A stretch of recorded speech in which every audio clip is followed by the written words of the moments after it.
Who are these new guys? Find out in this episode of Talk Gnosis with part 2 of Meet the Host.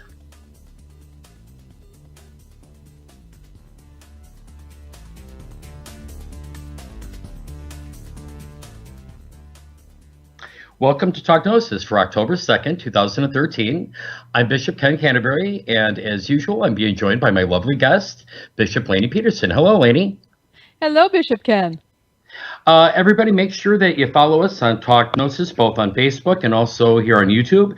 And make sure you put any comments, any questions. We'll be glad to try to answer them for you in a timely manner. Bishop Petersen, you want to tell us about tonight's show? Absolutely. This is part 2 in our Meet the Host series. Last week, Bishop Canterbury asked me a few questions about my life and my spirituality, and this week I get to turn the tables on him. Oh, so boy. I'm going to kind of just launch right in here. I've known Ken now for a good long time. He is one of my favorite people on the planet, and he's got kind of an interesting background. And so let's start. Now, Ken, what is your religious background? Well, if we were to start from the beginning, I was raised as a Pentecostal. Okay. My parents were primarily Assemblies of God, but also kind of bounced back and forth between the Assemblies of God and the Church of God, depending upon whether they thought that the church was being fundamentalist, I guess, enough for them. If they had a dispute with a minister or didn't think he was preaching the word, they would go over to the Church of God. In many ways, I kind of either blame or thank that experience for kind of my beginning journeys and exploration. Because at a young age, my parents had brought me to a faith healer during a revival ceremony. Okay. And I always had speech impediments when I was young. I used to go to speech therapy. I had a very bad lisp. I still lisp.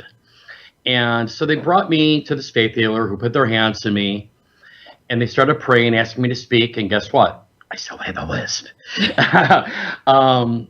It then became more and more elders to be. Then it started becoming olive oil being poured on my head, and then demons cast out of me. So it went from a prayer service to an exorcism. All right, then.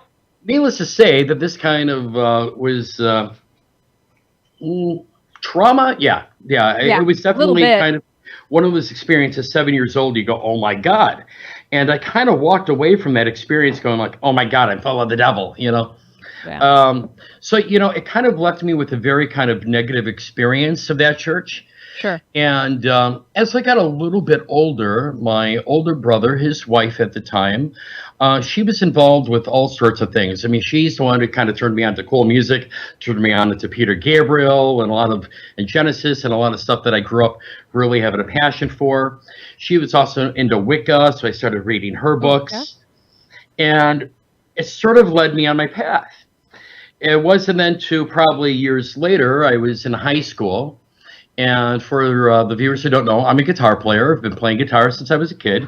Okay. And my favorite band was Led Zeppelin. I'm 50 years old. Who would guess, And I was sitting around a friend's house, and we were listening to, I believe it was Led Zeppelin 3, or getting ready to put it on. And I remember around the album, back then when there were albums, around there were a few words that I didn't know what they meant.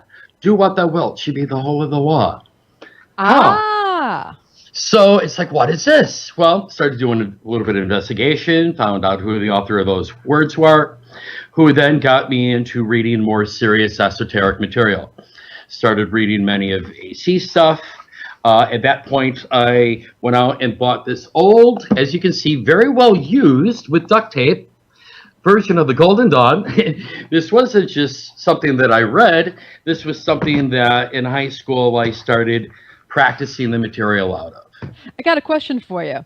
Yes. This is obviously before the internet. Did you go to an occult bookstore? How did you find these resources? Well, that's a good question. I started off with kind of the local bookstore, but as you know, living in Chicago, when I lived in Chicago, we had a great occult bookstore there, simply called the Occult Bookstore off Clark Street. And I had a friend who was my drummer at the time, She was my best friend. I still consider her a great friend, Tara. And we sort of got into this together at like 16 years old. God, I don't even think I was 16 yet. It was probably like 15. I don't know, sophomore in high school. And we had made a trip down to, Tara was like a year older than me, so she was able to drive. So we took a drive down to the occult bookstore, and I just started buying books. I really didn't know what much to buy at that point. And at one particular time, we were at a bookstore, and I had an elderly gentleman, kind of just out of the blue, kind of approach me and make some suggestions to me. And and some of those things kind of stuck with me. And that was kind of the beginning of my journey. That's what made me start exploring into other things. And it was actually one of those trips to the occult bookstore that kind of led me into French Gnosticism. Okay, so we're going to fast forward a little bit. So you got into French Gnosticism, after a teenage years of occult experimentation, and you got involved with a local community in the Chicago area, correct? That is correct. I get involved with the Église Gnostique Apostolique. Okay. It was run by Bishop Robert Kokinis. Okay. When I first got involved, I ran across a flyer at the occult bookstore. Naturally. And I wasn't really looking to get into Gnosticism. There was a flyer for a Templar order known as Tumeon, Templi Orientis Militris Jerusalem Ordo Novus. And I seen this. It's like, whoa, this is right in my bag.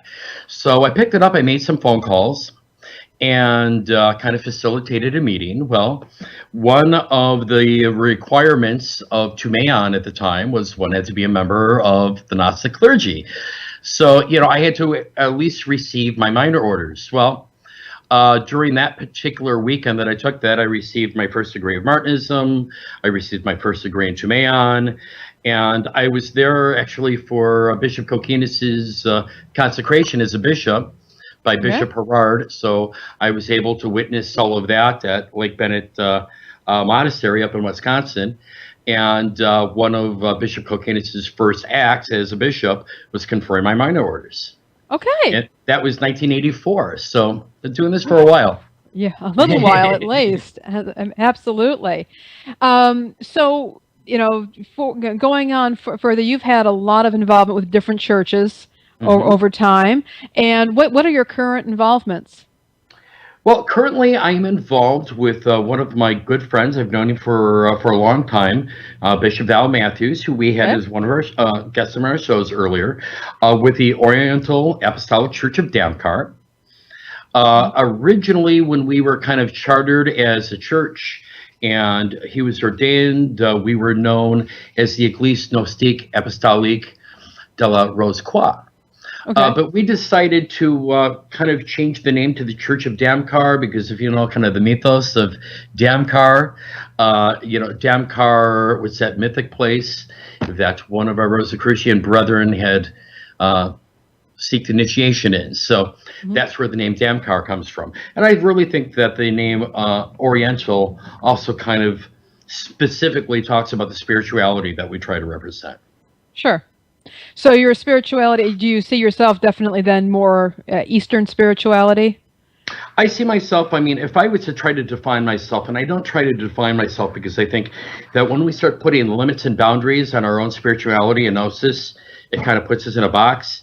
But I would say that the traditions that I'm very comfortable with is definitely Christian Gnosticism, and Christian Gnosticism definitely within kind of the Eastern traditions. Okay. Absolutely. Now, I have to ask you a question. You're living in Florida. What's it like being part of an alternative religious movement and living in the South? You mentioned earlier today, we were having a little chat, and you said, you can walk 5 minutes and there are, 15 Baptist churches, that you can run into.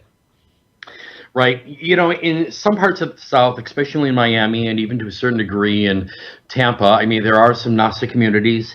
Bishop Toka has been here for a very long time, among others, but there has not been a lot of activity here. You find that there is some interest But you also have people who kind of look at Gnosticism as kind of the fringe, or you even have people who kind of look at it as being something negative and think that, well, it's not mainstream Christianity, it's got to be from the devil, this is definitely the Bible Belt down here, regardless of the amount of tourism and regardless of the amount of Yankees that live in Florida. It is definitely still part of the Bible Belt. So do you feel like you have to, well, obviously you're on a public YouTube show, but have you felt over the years like you had to be quiet about this, or did you feel pretty comfortable just being yourself? I have always been very open to my friends about things and some associates. Sometimes I almost feel that as Gnostic clergy, it's almost best to kind of sometimes take a step back and be the observer. Okay. I was given a piece of advice many years ago. We've got 2 ears and 1 mouth, kind of use them in proportion. And, I've always been of the type who, let's say I have a brother who starts talking about his experiences in Freemasonry or other things. Now that kind of gives me kind of an opportunity to kind of segue into a different discussion and maybe start talking to him about Gnosticism. Sure. As far as making things public, there's pros and cons for it. I mean, unfortunately, I think down here in the South, you can get some of the wackos. You can also get the people, start sending you the hate emails. Some people are pretty close-minded. And especially if you're ordaining women clergy or people within the lesbian, gay, transgender community, there are people who kind of frown on that. And unfortunately, I don't know if we're going to make a huge change in a small amount of time, but if we make little steps and little chip-aways, I definitely think that we can. Yeah, I would think so. Living in Chicago, it's kind of a different world up here. But even you compare Chicago to, say, the West Coast, where the Bay Area, where anything kind of goes, you still have to be a little bit more conservative in Chicago. But I would imagine the South would be a different thing. That's why I was asking about it. Yeah, absolutely. I do have another question. You've been around for a long time. You were around pre-internet. You managed to tap into this community. What do you think are some of the biggest challenges that face this movement today? Given your history, your decades of involvement, what are you seeing now as being some of the biggest challenges? Oh, that's a good question. I think there's lots of challenges. I don't ever want to say that there's too much information out there, but I think with the internet is that there's a lot of misinformation. Sure. There's a lot of maybe even histories and things that are out there that aren't 100% accurate. Mm-hmm. There are teachers that are kind of giving information that I'm just really not comfortable with. There are people out there who are scammers. Yeah. I really think, if there's one thing I can stress to anyone, whether it's our listeners, whether it's to a student, is that Gnosis comes from within. Mm-hmm. And that I've said this before, I can kind of give you my spiritual journey. I can tell you the things that I've done, but real Gnosis comes within. I have found that, the Gnostic movement seems to be very schismatic. I'm guilty of that. I was a member of a very long established Gnostic tradition, and at one time had broke away from that. And to kind of quote, something, one of our former patriarchs of the Gnostic Church, Robert Ambelain, one of his principles was the principle of the Gnostic Church is to be adogmatic, because the Church of Gnosis, that is of wisdom by its very nature, is one of constant evolution. Well, okay. I kind of took that as a direct charge of evolving the Gnostic movement. And when I had left the Église Gnostique, I had created my own church that I had put Hermetic elements into, as you're well aware, because you were an archpriest in that church. Now I kind of look at myself a little bit different, not as much as evolution, but as more of being a guardian of a tradition. Okay. And as much as I think evolution can be a good thing, I think those of us who are bishops and archbishops and primates and patriarchs within this movement really kind of owe it to the tradition that we came from to really be guardians of that tradition and pass on the tradition in the same way that we received it. Whether it's in Martinism, whether it's in the Gnostic Church, whether it's in the Templar Order, is to make sure that we are passing on these traditions for future generations to enjoy it in the same way, and for them to be able to come to Gnosis in a way that is really just a beautiful experience, because it's something that isn't something new. It isn't something that somebody just created. It is something much, much more than that. Sure. I think you're right. I think that there is evolution, but there's also a tradition. We have that intention. I think we kind of talked about it a little bit when Bishop Vale was on. We were talking about lineage and the importance of lineage, but we can't become too attached to it. Otherwise, it doesn't allow for other things to enter in, which can be really important. I do want to ask you, we're running out of time here, but I do want to ask you one question. We mentioned that there are some bad histories and some scammers out there. Do you think that there is a role definitely for Gnostic clergy and other leaders of esoteric groups to do a bit of self-policing within the movement? I mean, you don't want to be a pure self-serving, like I'm trying to recruit people, but do you think there's a role of self-policing that needs to happen? Well, I think there is. I mean, one of the things that I think was a great thing that I've been a member of, and I was part of its foundation, is the North American College of Gnostic Bishops. Also was one of the people who signed the All Saints Accord. I would love to see everybody in the Gnostic community sign the All Saints Accord. Read it. You Gnostic brethren out there, read it. It's a good document. It's something we should all be supportive of. I would also like to see more jurisdictions become members and parts of the North American College of Gnostic Bishops. I think, we can... we don't tell anyone within the college how to run their jurisdiction, but this way we can kind of work in unity. I would much rather have us work together and find the things that we have in common than try to find those things that separate us. God knows that not all churches are going to be the same, but this way, we can work together in unity, make sure that we are developing good, strong clergy, people who are ethical, people who really have the intent of service, serving themselves, serving the church. I think those are all good things. I think so too. All right. Well, we're going to have to wrap this up, but it's been wonderful talking with you, Bishop Ken. It's always great to see you, of course. But excuse me. We do have a couple of news items. As always, please do visit us on Facebook, facebook.com/talkgnosis, all one word. And there's room on there for discussion and asking questions and offering suggestions for future shows and guests. Also, starting next, we're going to get back to our regular format of having a guest. We're going to be having Reverend John DiGilio, who's going to be talking to us about vegetarianism and the spirituality of vegetarianism. This is actually going to be starting an occasional series we're going to be doing throughout the year on diet and spirituality. So we're really looking forward to beginning that series next week with the discussion of vegetarianism. I'm really looking forward to it. I think it's going to be awesome. And as always, we definitely want your feedback on this show, and you can find us online at GnosticNYC.com, the Talk Gnosis Facebook page, and YouTube comments section underneath this video. You can also go email us at talkgnosis@GnosticNYC.com.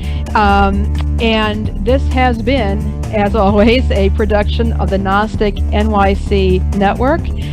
If you enjoyed the show, please please tell your friends about it. Click the like button and share within your social media networks. We really appreciate that. All the opinions expressed on this program do not necessarily represent the views of Gnostic NYC or any organization. And of course, no animals were harmed during the production of this show. And for more Talk Gnosis, join us every Wednesday night for a new episode. Thank you so much for joining us. Thanks, everyone. See you next week.